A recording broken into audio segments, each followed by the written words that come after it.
ఒక అద్భుతమైన ఆఖ్యానం ఉంది, అది గణేష పురాణంలో కథ ఉంది. ఏమిటంటే త్రిపురాసుర సంహారం చేసేటప్పుడు పరమేశ్వరుడు ఎంత ప్రయత్నించినా సరే వాళ్ళని చంపలేకపోయాడు. వాళ్ళు ముగ్గురు ఒక వరుసలోకి రావట్లే.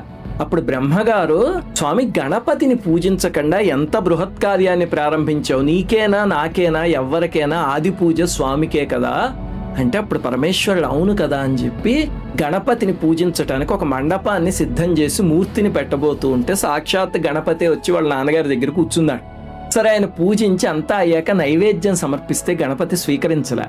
ఏది ఇచ్చినా వద్దన్నాడు. చివరికి పార్వతీదేవి వచ్చి, ఓహో నా బిడ్డకి మోదకాలంటే ఇష్టం కదా అని తన సంకల్ప శక్తి చేత మోదకాల్ని సృష్టించినా సరే అవి కూడా గణపతి తినలేడు.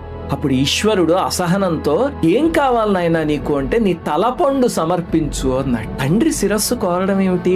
అప్పుడు ఈశ్వరుడు ఇందులో ఏదో మర్మం ఉంది అని ధ్యానంలో అంతర్ముఖుడయ్యి దోసిలి ఇలా